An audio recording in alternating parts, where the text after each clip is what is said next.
Welcome to another episode of Photo Enthusiastic. I'm your host Jim Fair. Here today to tell you I sold my Fujifilm X-T2 and went back to the Nikon D750. Believe it or not. So here is my latest Nikon D750 with a strap. Still new, haven't even taken the cover off the back screen. And you might be asking yourself, why? Why, Jim, did you sell your X-T2 and go back to Nikon? And really the answer lies in two key areas, ergonomics and glass. So in the ergonomics area, I'm not fond of focus by wire and aperture by wire. I prefer to have an actual lens with a manual aperture dial on it, generally speaking. I mean, I don't use that many G lenses. In fact, I don't own any at the moment. But, I find it irritating that on the Fuji system, when you're turning the aperture ring, you're turning a fake ring, which is telling the camera to tell a motor to adjust the aperture. Call me old-fashioned. I don't know. I don't like that, and I particularly don't like that when you're doing manual focus and you're relying on this little rangefinder display where this sort of little dot is showing you where you focus, and it seems to me that it doesn't move very smoothly as you turn the focusing ring. And of course there's no infinity stop or stop at the other end. It doesn't have the same feel as a real focusing ring.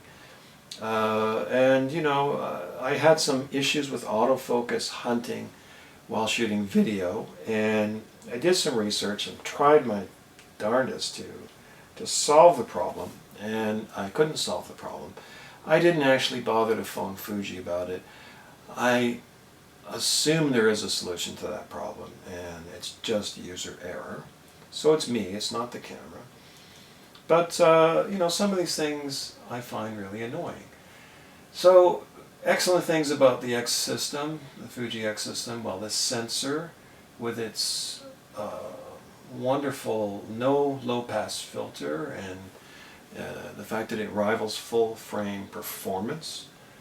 The camera body and lenses are smaller and lighter than most DSLRs.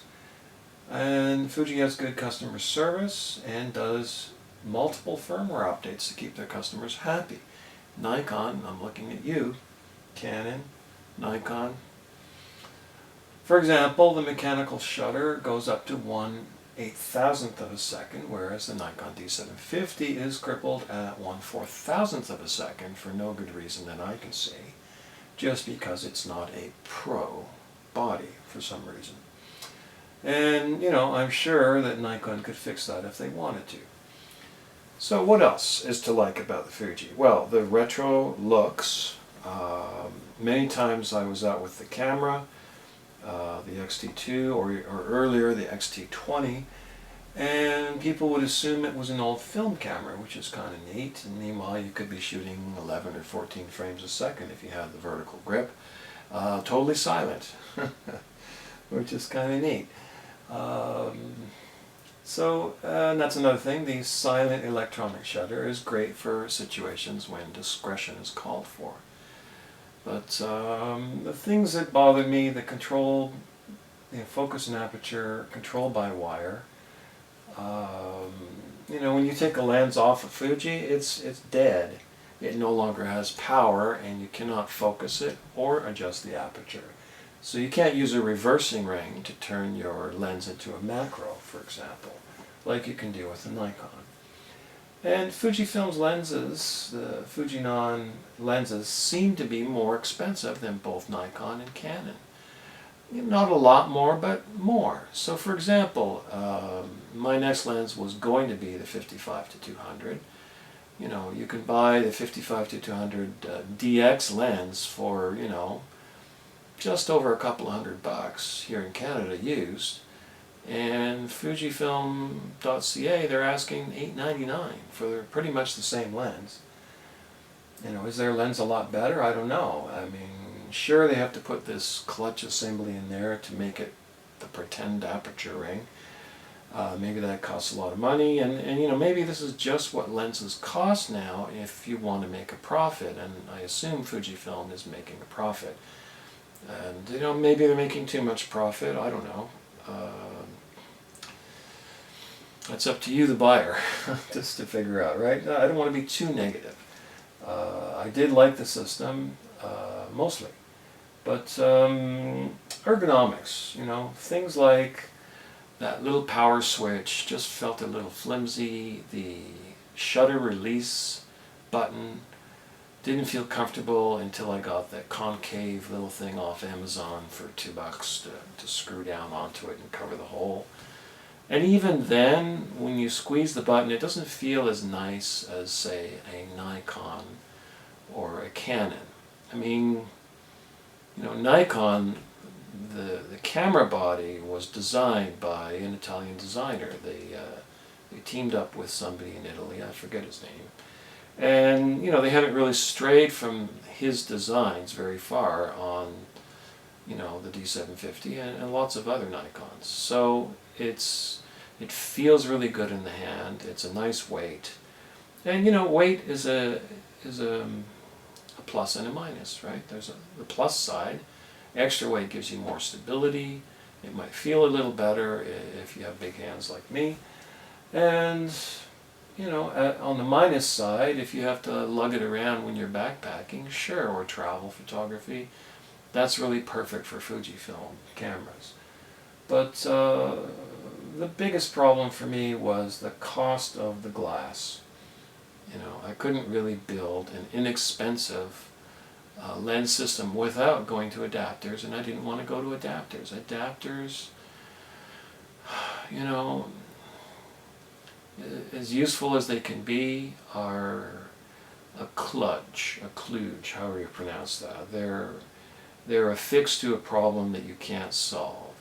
So if it's a Fuji X mount, you really need a Fuji X lens. Yeah, there are some things you can adapt, and it'd be fine for, say, people that things that don't move, like a portraiture session, you know, whatever, even landscape. But it's still an inconvenience, and it's an extra thing to lug around. Not my favorite thing, adapters. And you know, battery life. The Fujifilm battery life isn't bad for a mirrorless camera, but you still need a spare battery, and maybe 2 or 3, depending on how much shooting you need to do in a day. You know, I watched a video by a wedding photographer who says he has 8 or 9 batteries in his bag, but he has the grip as well. So you can put 2 batteries in the grip and 1 in the camera.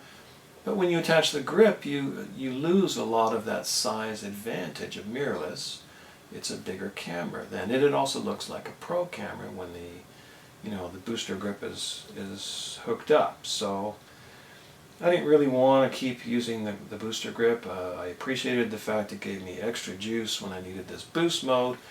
But why couldn't they have just designed the body to have a little bigger of a grip and have a bigger battery inside that grip that could do the boost mode?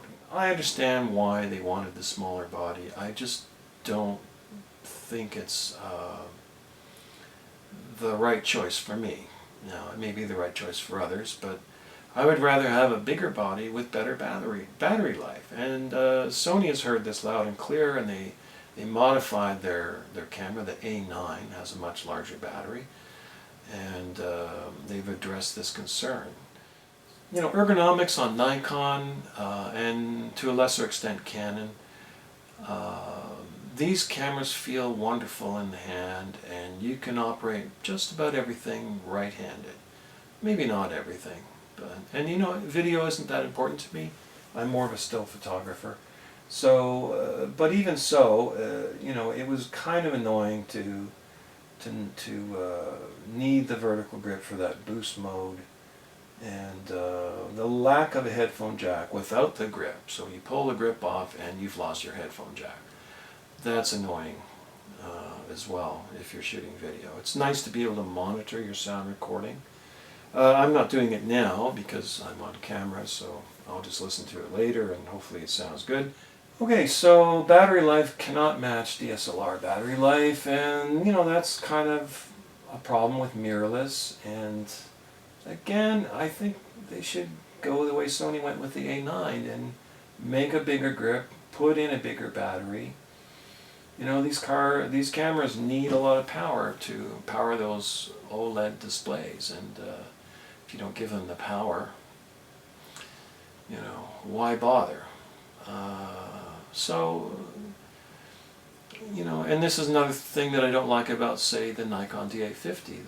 The grip gives you extra performance, and why should it? In my view, the vertical grip is just there for those who want that shutter control when they're using the camera in vertical mode. And it shouldn't be much more than that. It can, you know, give you extra power, last longer, all that stuff. But why do you need it for extra performance? I feel you should engineer that performance into your main camera body. Give us better battery life and more juice right in the main camera body. And you know, if you have to put 2 batteries in there, well, it's not the end of the world. It's kind of like 2 card slots. Would it be so bad? Yeah, it would increase the weight, I know. So, you know, I'm not a camera designer, but, you know, I would have preferred a system that did not have focus by wire and aperture by wire. I would have preferred to have mechanical systems for those, or automated systems that just move the mechanical systems, like on the AFD series Nikon, or even the G series Nikon, for example. But, you know, at the end of the day, it's what you're comfortable with, and I guess at heart I'm just a Nikon shooter. So, another small criticism here.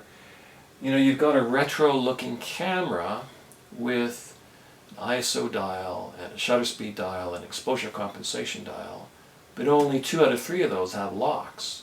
So the one that drives me crazy on the Nikon is exposure compensation. I always forget, oh dear, I've applied exposure compensation and I forgot to turn it off. So not having a lock on that is annoying. And you know, when you put the shutter speed on the Fujifilm X-T2 in the T setting, you can use the rear command dial to do the shutter speed, and that's a lot easier to manipulate when you're looking through the viewfinder, the EVF. Rather than reaching up with 2 fingers to rotate that shutter speed dial, you can just go zoom, zoom, zoom, and you can do the aperture ring either on the lens, or you can do the front command dial for the aperture ring. So why go retro if you're not going to go all the way and make those retro controls mechanical, or at least, you know, your primary set of controls? I don't know, perhaps I'd like a minimalist camera like the Nikon DF tried to be and failed. Or maybe the Leica TL is another example of a minimalist camera with, you know, what are the main controls? Shutter speed, ISO, aperture, exposure compensation. So those things should be easy to handle, easy to change, on the fly, and you should always be able to do that, hopefully with one hand. I know it's a tall order, and you know, every design is different. Every camera has its pluses and minuses. Another minor quibble here: the strap lug holes on the X-T2 body are very, very tiny holes. Very difficult to thread through the Peak Design strap system. I had to use needle nose to do that. I mentioned this in another video. Nikon doesn't have that problem. The lugs are much larger. What happens when I go back to the D750? Well, I lose 4K, which I really wasn't using anyway, and I gain a full frame sensor, which you know, again, requires a little less effort to get maximum image quality. I lose the 8,000th of a second shutter speed. I lose the silent shutter. I lose Fujifilm glass, but then I can build a system with inexpensive Nikon glass. I gain a headphone jack. So we got a mic jack and a headphone jack, side by side. Got HDMI out, and you got some sort of remote control. The controls are where you expect them to be. The camera feels like a camera that you want to hold in your hand. It feels very, very secure with just one hand. And my new strap system, I can do this, and I can get the actual D750 strap and attach this instead. So I think this is a better camera for me, but mainly ergonomics and glass are the primary reasons. So let me say again, I don't want to be too critical of the Fujifilm system. I really enjoyed using it. It was fun to learn. Never really did get used to its menu system, but that's neither here nor there. That's a learning curve thing. And I kind of missed Nikon. It'd be nice if we could afford all of these things, but sometimes you have to make a choice. Oh yes, the diopter adjustment on the XT2 is tucked too close to that ISO dial, making it difficult to turn, almost forcing you to adjust it with one finger, which isn't very accurate, and you worry that you're applying too much force. To support 4K, memory cards are a lot more expensive. Well, that's the price of admission if you want to support 4K and that 14 frames per second burst mode. So instead of a card being $50-60 for 64 gig, it was $100 for 32 gig.